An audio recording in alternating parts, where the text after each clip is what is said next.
नमस्कार छात्रों, मैं आरती यादव। आज हम हिंदी सुलभ भारती छठी कक्षा कविता क्रमांक 2 का अध्ययन करेंगे। बच्चों, आज जो हम कविता पढ़ने जा रहे हैं, कविता क्रमांक 2 तूफानों से क्या डरना।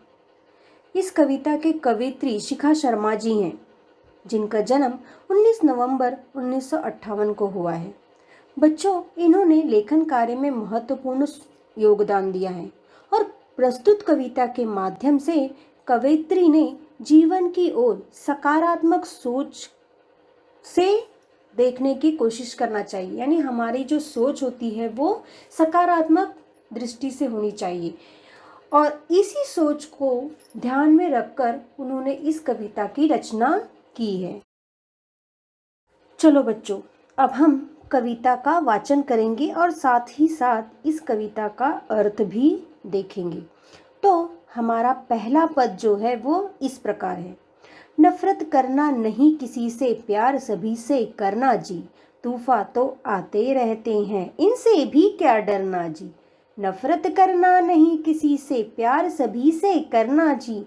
तूफान तो आते रहते हैं, इनसे भी क्या डरना जी। हिम्मत करने वालों को मिलती मदद सब लोगों की, मिलती मदद सब लोगों की। सत्कर्मों की तुलिका से जीवन में रंग भरना जी। तो बच्चों, ये है हमारा पहला पद। अब हम इसका भावार्थ यानी अर्थ देखेंगे। इस पंक्तियों के द्वारा कवयित्री जी हमें कह रही हैं कि हमें सभी से प्यार करना चाहिए, सबसे प्रेम भाव के साथ रहना चाहिए, हमें किसी से नफरत नहीं करनी चाहिए, हमें किसी से लड़ाई झगड़ा मारपीट नहीं करना चाहिए। जिंदगी में, हमारे जीवन में तूफान मुसीबतें आती रहती हैं, तो हमें नहीं डरना चाहिए, हमें उनसे डरने की कोई ज़रूरत नहीं। हमें हिम्मत से आगे बढ़ना चाहिए और जो हिम्मत से आगे बढ़ते हैं उन्हीं लोगों को सब लोगों की मदद मिलती है, यानी सहायता मिलती है।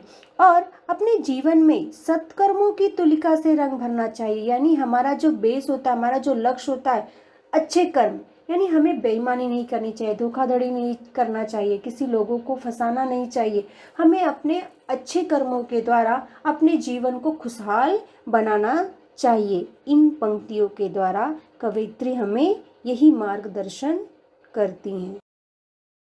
बच्चों, चलो अब हम अपने दूसरे पद पर चलते हैं। हमारा दूसरा पद कुछ इस प्रकार है। हार जीत का खेल है जीवन, खेल समझ कर खेलो। हार जीत का खेल है जीवन, खेल समझ कर खेलो। जो भी मिलता हाथ बढ़ाकर खुशी खुशी तुम ले लो। जब तक जियो हंसकर जियो, एक दिन सबको जाना जी। तूफान तो आते रहते हैं, इनसे भी क्या डरना जी।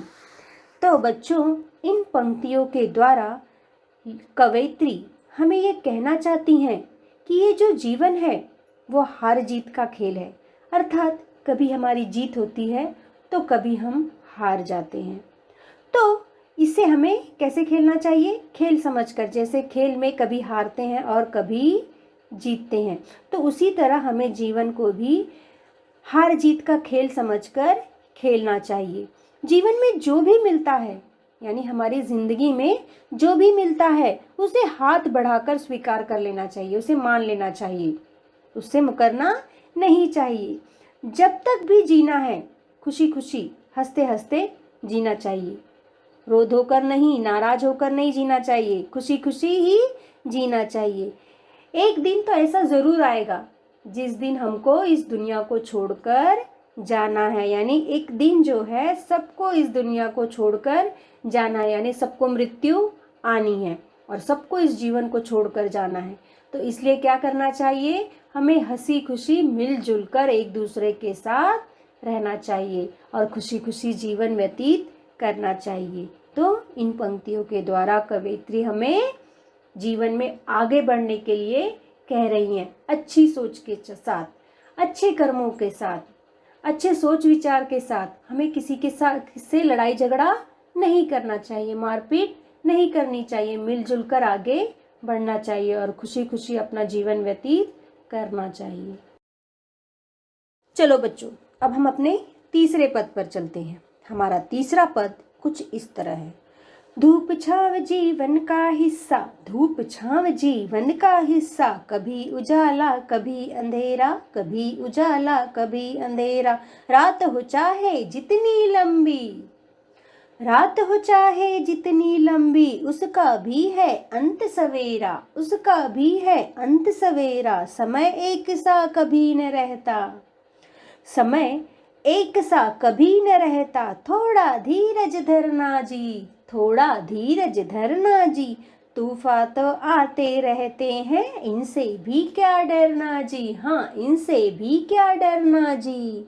तो बच्चों, इन पंक्तियों के द्वारा जो कवयित्री हैं शिखा शर्मा जी, ये हमें कहना चाहती हैं धूप छांव, धूप छांव तो जीवन का हिस्सा है, अर्थात दुख और सुख ये दोनों चीज़ें हमारे जीवन का हिस्सा है। कभी दुख होता है तो कभी सुख। तो बच्चों, जिंदगी में खुशियों का उजाला यानी खुशी खुशी खुशियाँ और गम का अंधेरा यानी दुख दर्द तो आता रहता है। कभी दुख होता है तो कभी खुशियाँ आती हैं। तो हमें इस पर मायूस नहीं होना चाहिए, पर याद रहे कि एक चीज़ को ध्यान में रखना चाहिए। क्या याद रहे, क्या ध्यान रखना चाहिए कि रात चाहे कितनी भी लंबी हो जाए, लेकिन रात के बाद उजाला यानी सवेरा अवश्य आता है। निश्चित है कि रात का भी अंत होता है। कब अंत होता है? जब उजाला होता है, जब सवेरा होता है। और जब सवेरा होता है तो अंधेरा भाग जाता है, अंधेरा हट जाता है। तो उसी तरह अगर हमारे पास दुख है तो कभी न कभी सुख जरूर आएगा, उसका भी अंत जरूर होगा। और हमारे पास अगर सुख है तो कभी न कभी सुख जाएगा तो दुख जरूर आएगा। तो हमें हमेशा धीरज रखना चाहिए और धीरज के साथ ही काम करना चाहिए। समझ में आया बच्चों? हमें थोड़ा धीरज रखना चाहिए और धीरज के साथ ही काम करना चाहिए। समय जो है किसी के लिए नहीं रुकता और एक सा समय हमेशा नहीं रहता, वो हमेशा बदलता रहता है। तो इसीलिए कवित्री ने हमें यहाँ कहा है कि सबके लिए समय जो है एक सा हमेशा नहीं रहता, वो हमेशा बदलता रहता है, एक सा समय कभी नहीं रहता। तो इन पंक्तियों के द्वारा कवित्री हमें यही कहना चाह रही है कि दुख है तो सुख भी आएगा, सवेरा है तो रात आएगी और रात आएगी तो सवेरा अवश्य होगा। तो एक सा समय कभी नहीं रहता। तो बच्चों, अब हम अपने चौथे पद पर चलते हैं। हमारा चौथा पद इस तरह है। देह अभिमान के कारण, देह अभिमान के कारण देखो कितनी महामारी है, देह अभिमान के कारण देखो कितनी महामारी है, सबको सच्ची राह दिखाना, सबको सच्ची राह दिखाना अपनी जिम्मेदारी है, अपनी जिम्मेदारी है। आत्मज्ञान के दीप जलाकर, आत्मज्ञान के दीप जलाकर दूर अंधेरा करना जी, तूफान तो आते रहते हैं, इनसे भी क्या डरना जी, हाँ इनसे भी क्या डरना जी। तो बच्चों, अब हम इसका भावार्थ देखेंगे।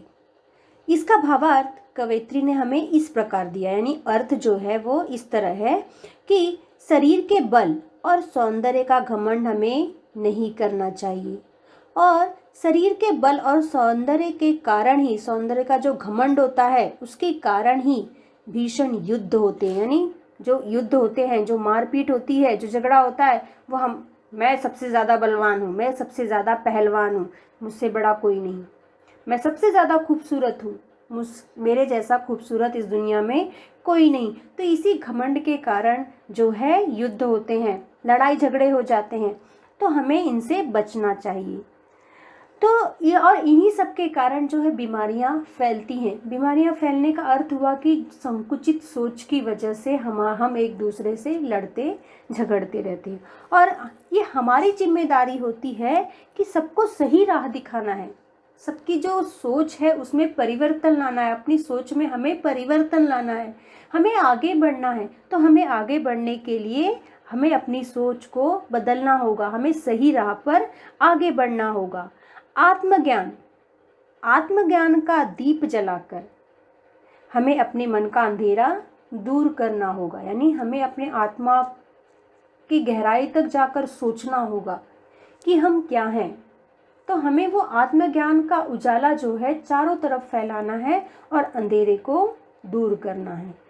और जब तक हम आत्मज्ञान का दीप नहीं जलाएंगे, अंधेरा दूर नहीं करेंगे, तब तक हमारा विकास, हमारा कल्याण नहीं होगा। यह तभी होगा जब हम दुनिया से प्यार कर पाएंगे, यानी जब हम सबसे प्यार करेंगे, सबसे मिलजुल कर रहेंगे, सबके मन के नफरत को, द्वेष को मिटाएंगे, तभी जाकर हम आगे बढ़ पाएंगे। और मिलजुल कर जब तक हम नहीं रहेंगे तब तक हमारा विकास होना मुश्किल है, तब तक हम आगे नहीं बढ़ सकते। अगर हमें आगे बढ़ना है तो सबके साथ मिलजुल कर रहना है और सबके साथ मिलजुल कर प्यार के साथ, प्रेम भावना के साथ हमें साथ में रहना होगा।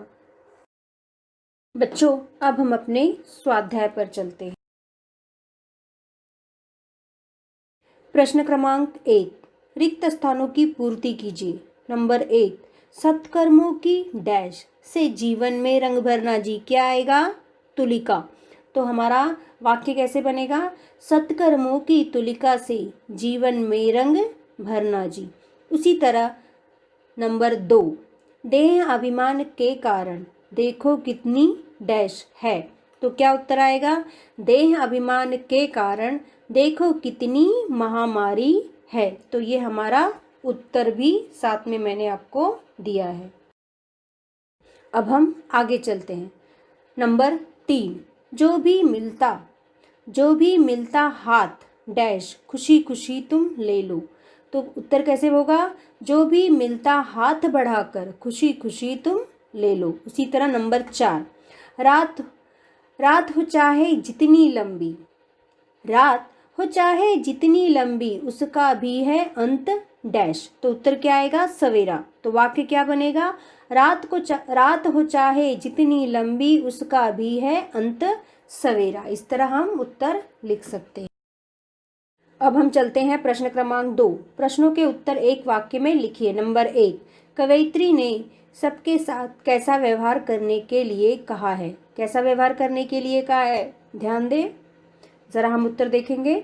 कवयित्री ने कहा है कि नफरत किसी से नहीं करनी चाहिए बल्कि सबसे प्यार करना चाहिए। ये हमारा उत्तर है। नंबर 2, हम सबकी जिम्मेदारी क्या है? हम सबकी क्या जिम्मेदारी है? सबको सच्ची राह दिखाना, ये हमारी जिम्मेदारी है। नंबर 3, कवयित्री ने जीवन का खेल किस तरह खेलने को कहा है। तो उत्तर क्या आएगा बच्चों? उत्तर इस तरह आएगा, कवयित्री ने जीवन का खेल हार जीत का खेल समझकर खेलने को कहा है। उसी तरह नंबर 4, कवयित्री धीरज रखने के लिए क्यों कहती है। तो उत्तर क्या होगा बच्चों? कवयित्री धीरज रखने के लिए कहती है क्योंकि समय कभी एक जैसा नहीं रहता है। तो ये है हमारा उत्तर। नंबर 3, आकृति पूर्ण कीजिए। 1, जीवन के खेल में होने वाली 2 बातें। कौन सी 2 बातें हैं? हार जीत, ये 2 बातें हैं। नंबर 2, जीवन का हिस्सा। जीवन का हिस्सा क्या है? धूप छांव, ये जीवन का हिस्सा है। अब हम चलते हैं प्रश्न क्रमांक 2। प्रश्नों के उत्तर एक वाक्य में लिखिए। नंबर 1, कवयित्री ने सबके साथ कैसा व्यवहार करने के लिए कहा है। कैसा व्यवहार करने के लिए कहा है? ध्यान दें, जरा हम उत्तर देखेंगे। कवयित्री ने कहा है कि नफरत किसी से नहीं करनी चाहिए बल्कि सबसे प्यार करना चाहिए। ये हमारा उत्तर है। नंबर 2, हम सबकी जिम्मेदारी क्या है? हम सबकी क्या जिम्मेदारी है? सबको सच्ची राह दिखाना, ये हमारी जिम्मेदारी है। चलो बच्चों, अब हम प्रश्न क्रमांक 4 पर चलते हैं। प्रश्न क्रमांक 4 हमारा इस तरह है, साक्षरता अभियान के बारे में जानकारी बताओ। इसका उत्तर इस तरह, साक्षरता का अर्थ है अक्षर का ज्ञान। शिक्षा के बिना मनुष्य का विकास संभव नहीं है। साक्षरता अभियान का उद्देश्य देश के विकास की ओर उठाया गया सार्थक कदम है। इस अभियान के अंतर्गत सभी को, खासकर उन व्यक्तियों को जो किसी कारणवश शिक्षा प्राप्त न कर सके, उनमें पढ़ने की रुचि पैदा करना, यानी जिनको शिक्षा नहीं मिलती, जिनकी पढ़ाई नहीं होती, उनके अंदर रुचि पैदा करना ताकि वो आगे पढ़ने के लिए प्रोत्साहित हो। आगे इस अभियान का प्रारंभ सन 1937 ईस्वी में राष्ट्रीय आंदोलन के रूप में हुआ, यानी पूरे देश में शुरू किया गया। इसके अंतर्गत कई प्रौढ़ शिक्षा और रात्रि पाठशालाएं खोली गई। साक्षरता अभियान के दिन स्कूल कॉलेजों में निबंध प्रतियोगिताएं, वाद विवाद प्रतियोगिताएं, चित्रकला, नाटक आदि प्रतियोगिताओं का आयोजन किया जाता है। इसके माध्यम से जनमानस को साक्षरता का महत्व बताया जाता है और लोगों को साक्षर होने के लिए प्रेरित किया जाता है। ये है साक्षरता अभियान की जानकारी। बच्चों, इसे आपको अपनी कॉपी में लिखना है। इस तरह हमारी पूरी कविता समाप्त होती है। अब आपको प्रश्नों का उत्तर अर्थात स्वाध्याय अपनी कॉपी में लिखना है।